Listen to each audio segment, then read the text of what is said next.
Okay. So, new chapter. So we've been looking at connectivity and compactness, and so I guess they're definitions, but kind of another way to think of them as axioms, so that they're really kind of even more basic than a definition. Like it's kind of what you're studying. It's like an attempt to somehow axiomatize the real numbers, like say a closed interval. What is it about it that we can do analysis on, and then see what we can extend that to other kind of spaces. And typically it is analysis where we do these kind of things. We look at function spaces and stuff like that. So, but anyway, compactness and connectability are quite obvious sort of axioms that are both topology and analysis. And so now in the next chapter, we're going to look at axioms of countability and axioms of separation, which are kind of more belong in the topology camp. So by countability, so we know about countable and uncountable. So really I'm talking about emphasizing on a basis that we have for our topology.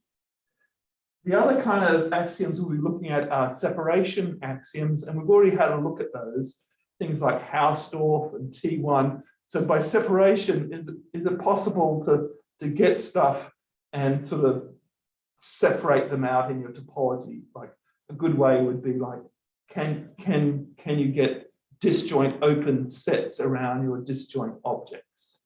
So for example, like Hausdorff. Oops, let's see if I can get this to work. Okay, so there are kind of 4 countability axioms, 2 kind of proper ones that are kind of really useful that we concentrate on, and then 2 others that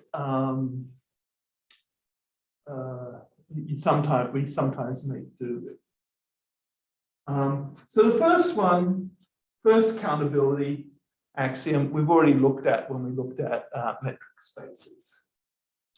So we say a space has a countable basis at a point if there is a countable collection of neighborhoods of that point, such that each neighborhood of that point contains at least one of the elements of that basis. And a space that has a countable basis at each of its points satisfies the first countability axiom, and we call it the first countable space. So better than that is second countable.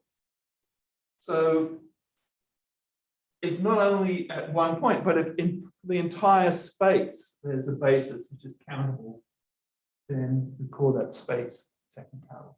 And so first countable and second countable are the typical axioms.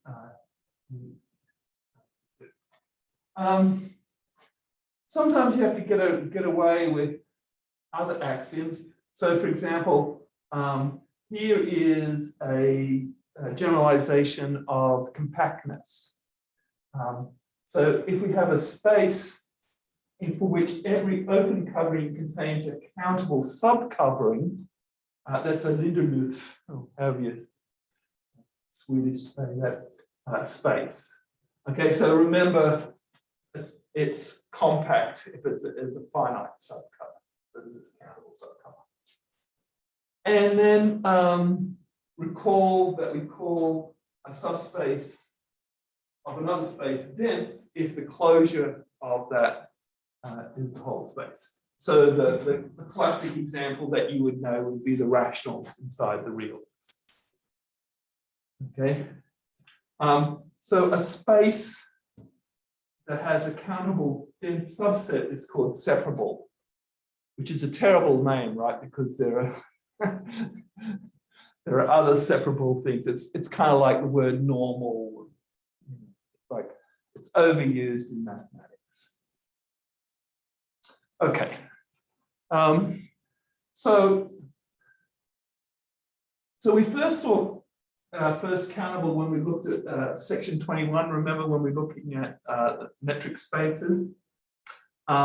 So any metric space, if you just look at the collection of balls centered at a point with radius 1/n, gives you a nice basis for the open sets at that point.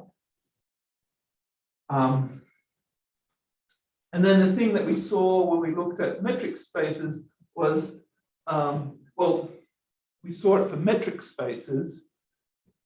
We saw that convergent sequences can then detect limit points and check continuity. And by that I meant the following thing there. So if we have a subset of our space, and if there's a sequence of points converge X, then X is in the closure of A. We know that that's always true, but in a metric space, remember, the converse holds. So i.e. that if X is in the closure, then there's a sequence of points converging to A. And then the same thing, there's a similar thing for continuity.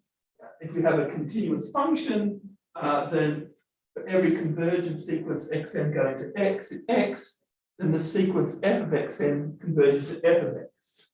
That's always true for continuous, but the converse was true for metric spaces, right? So if you had this property, then the function was continuous.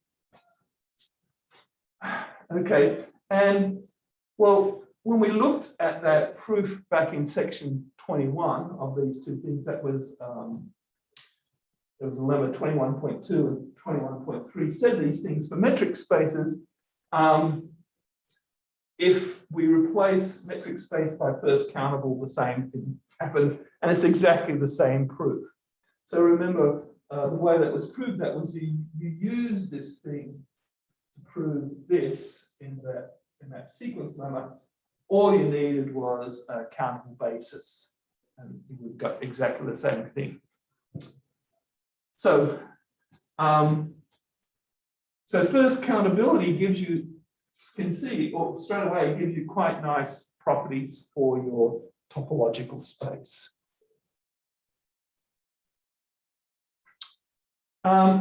Second countability obviously implies first countability, because if you've got a countable basis for the whole space, then you've got a countable basis at each point. And in fact, it's much stronger. For example, later on we'll prove that a second countable regular space is a metric space, is metrizable. Regular is just another one of these separation axioms, and that just means if you've got a space X and you've got two closed sets, then you can put disjoint open sets around. So that's quite a nice separation axiom. So yeah, so second countability and regular implies a metric space, which is quite strong. So the other two axioms, the Lindelof one and the separable, as I said, are not quite so useful. Where a typical place where you use them would be for a metric space, being Lindelof or being separable is equivalent to being second countable. So if you've got a so quite often it's easier to prove. Where is it? Quite often it's easier to prove one of these things than having a countable basis. So if you're in a metric space and you prove that or that, then you prove second countability. And separable spaces will also come up when you study Hilbert spaces. So I guess they're not totally without interest. But the first two, first countability and second countability, are going to be the things that we're going to sort of concentrate on. So we should do some examples. The reals, n-dimensional real space, and R omega under the product topology are all second countable. So let's just look at the big one, R omega.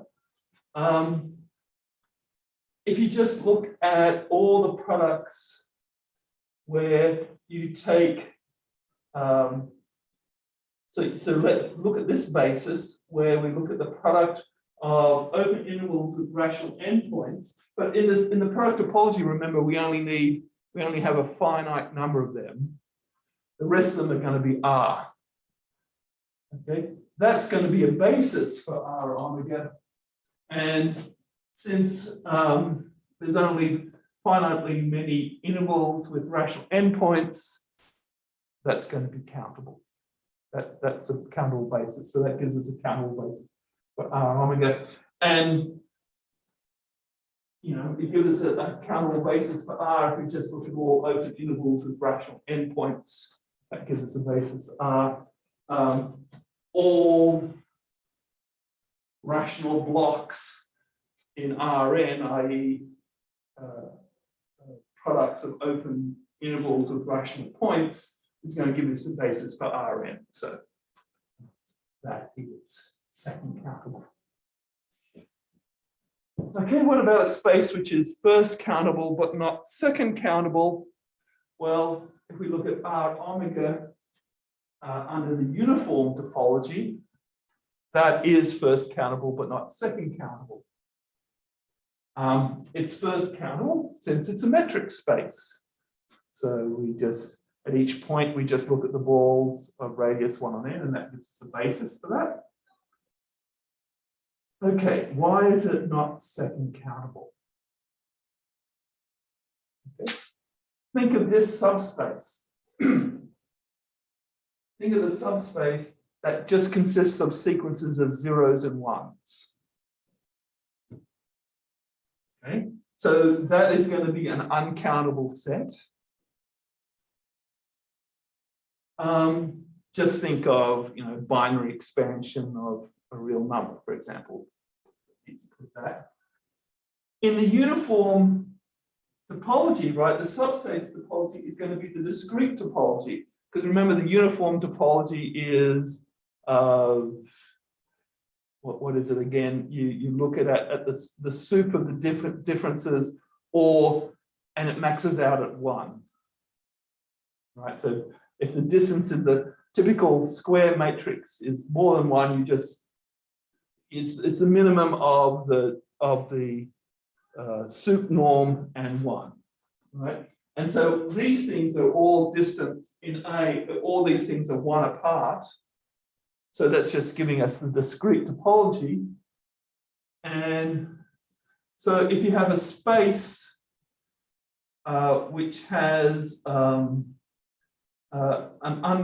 uncountable space in the discrete topology as a subspace, that means the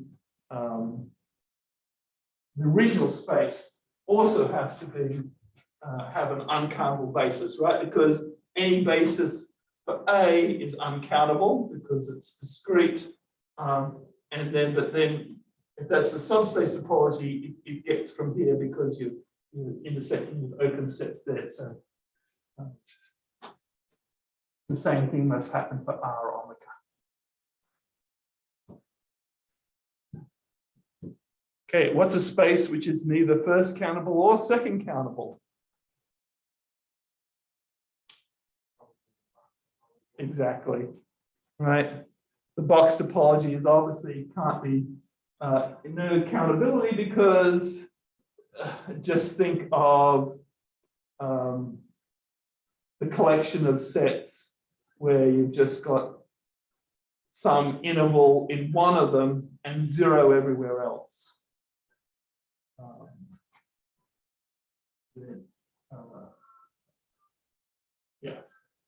So it's quite easy to come up with, or well, that's not an open set, is it?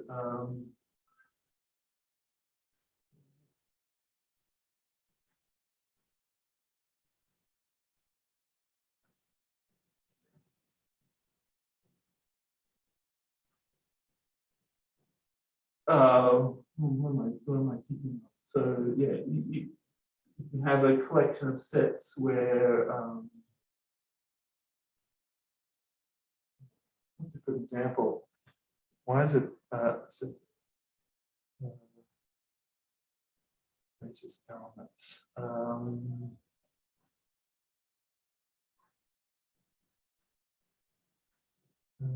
I'm just trying to think.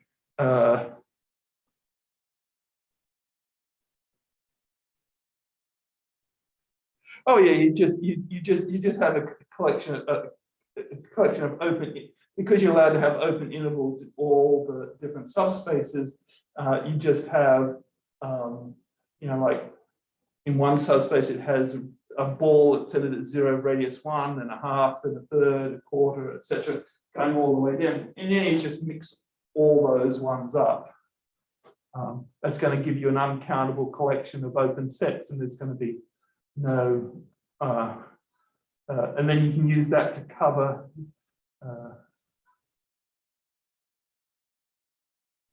Oh, actually, yeah. So for example, you can take an open cover of R omega in the box topology, where in the first position you use open sets of radius 1, then radius a half, radius a third, radius quarter, etc. And there's obviously that no subcut. There's going to be no countable subcover of that's going to cover the whole space.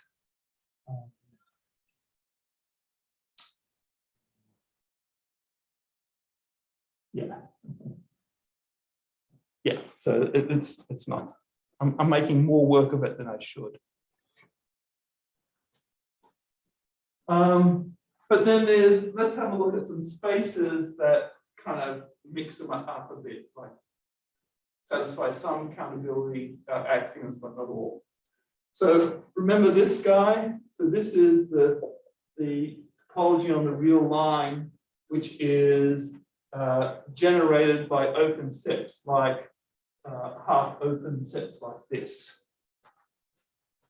Okay. So it is dense. No, it's at each point you can come up with a countable basis, right? By just looking at these sets here, that's going to be a countable basis at X. The rationals are dense in R, so that space is separable, but it's not second countable. Let's say you do have a basis for RL. Then for each point in the reals, there's going to be some basis element then that contains that point and is contained within the half open interval X to X plus 1. So that gives you a mapping of X onto the set of bases. And it's going to be 1-to-1, right? Because if Bx doesn't equal By, then X can't equal Y, right? Because the inf of Bx is X and the inf of By is Y. And if X doesn't equal Y, then Bx can't equal By. So it's a 1-to-1 map from the reals into the basis, and so therefore that space can't be second countable. It's Lindelof, right? Because let's say we have a covering of open sets. Well, we can without loss of generality, we can assume that it's a covering of basis elements, because the basis element has to be covered, has to be in each one. Okay, so we've got a covering of this by these basis elements. Look at then at C being the union of the corresponding open intervals that go with this. Now, if you look at R minus C, that has to be a countable set, right? Because what is in R minus C, it's going to be some of these A alphas. It's going to be A alpha in C, A alpha, but it also has to have some little bit of an open interval in front of it.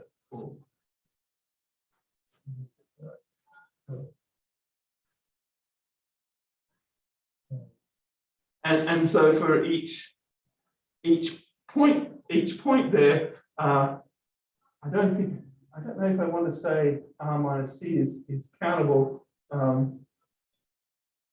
R minus C is coverable by a countable set, I think, right? Because R minus C is going to look like A alpha, and it's going to have some point there. Okay, so we can cover it with open sets. No, it is countable. No.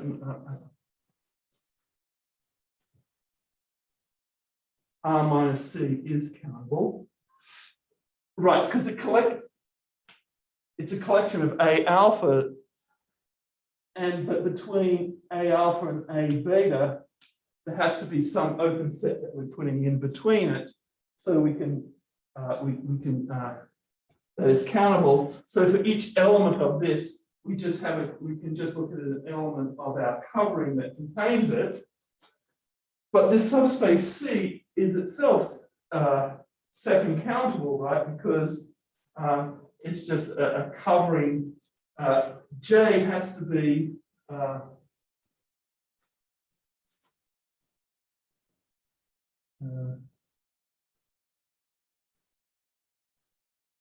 I'm making a deal with this.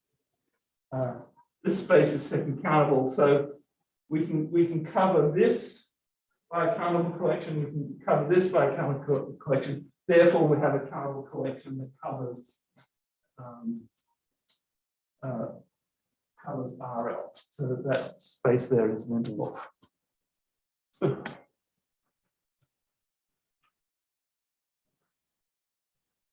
What about this?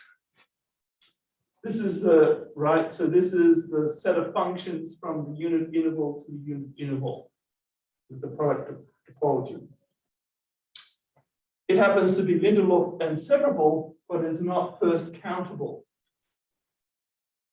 Okay, so it's quite obviously not first countable, right? Because just say you have a basis for that, then a basis element can only have a finite number of places where it's not the whole of the interval. And if it was a countable basis, then there would only be countable number of components which were not equal to the whole of 0, 1. So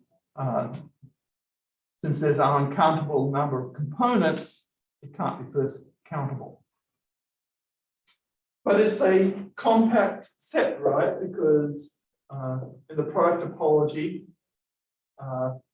it's a product of compact spaces. So since it's compact, it has to be Lindelof. It also happens to be separable, right? Because, okay, we've got functions from the unit interval to the unit interval. Continuous functions are dense within that, right? So continuous functions are dense because we're doing pointwise topology, pointwise convergence, sorry. Continuous functions wouldn't be dense if we were talking about uniform convergence.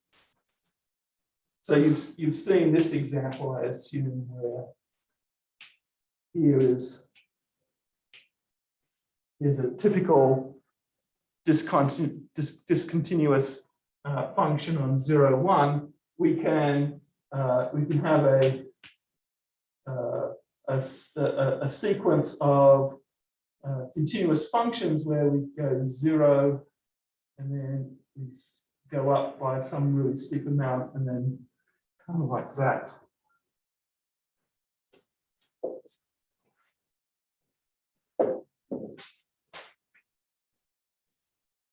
Right, where this ramp where it goes up is 1 on n. Okay, so f of n goes to f pointwise, but it doesn't go to f uniformly. Because in that the norm is the infinity norm, where you're just looking then at the soup of all the different points. But since it's the product topology, we are actually dealing with pointwise convergence. So since continuous functions are dense in this, by Stone-Weierstrass, polynomial functions are dense in continuous functions. Have you done Stone-Weierstrass? That just says polynomial functions are dense in polynomial functions. Polynomial functions are dense in the space of continuous functions. But then rational polynomials with rational coefficients are dense within polynomial functions, and that is countable. So the space is separable, amazingly enough.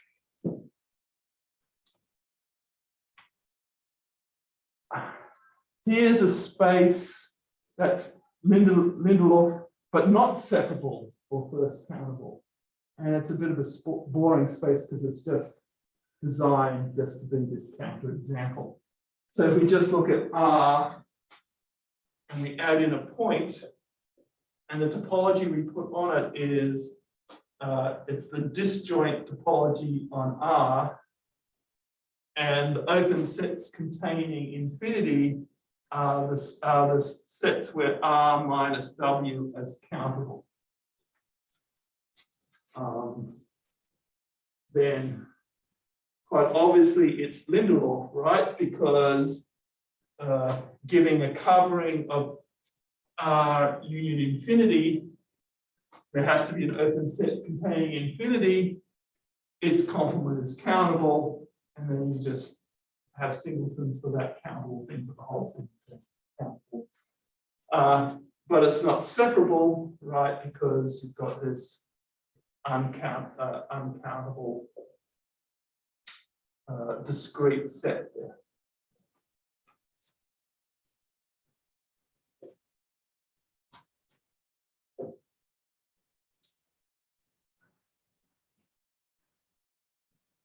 And then finally, here's a space which is separable but not Lindelof.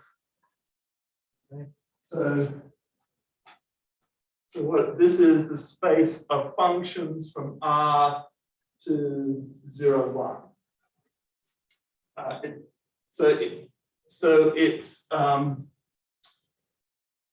The whole space itself is separable and compact, and so therefore it's Lindelof.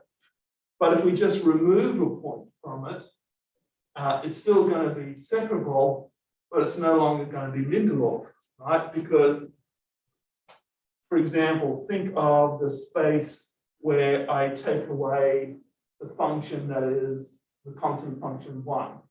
So that's a space of functions such that there exists a t such that x of t doesn't equal 0.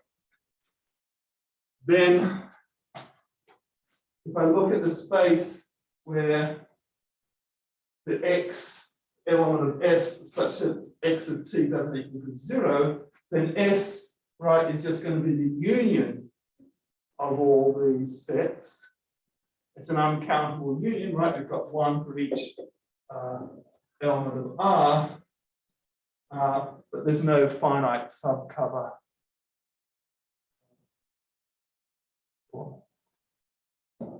So there's some interesting examples.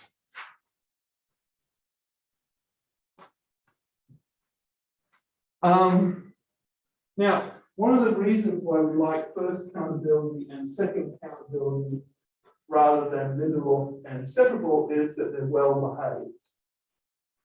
So unlike the other two axioms, a subspace of a first countable space is first countable, and the countable product of a first countable space is first countable, and the same thing holds for second countable.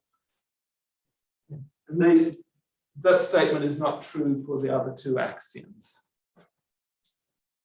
Okay, so I'll just sketch the proof there for second countability. The proof for first countability is exactly the same. If we have a countable basis for our first countable space X, and if we have a subspace A, then if we look at the basis intersected with A, that's going to give a basis for the subspace topology. And so since B is countable, this is countable. And then what about countable products? Right, well, for each space, we have a countable basis. And then if we just consider just the products then of things from that finite basis, because we're in the product topology, we only have to worry about these things being in the basis for finitely many values of I. And otherwise, they're equal to xi. Okay. And so then this is going to be a basis, and it's a countable product of countable sets. And so it does the job.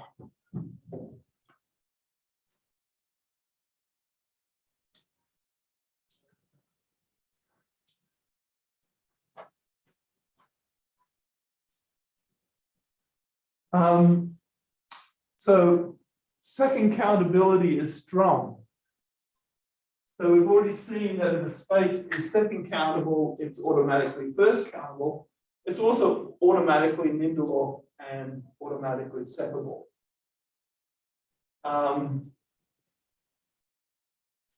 Right.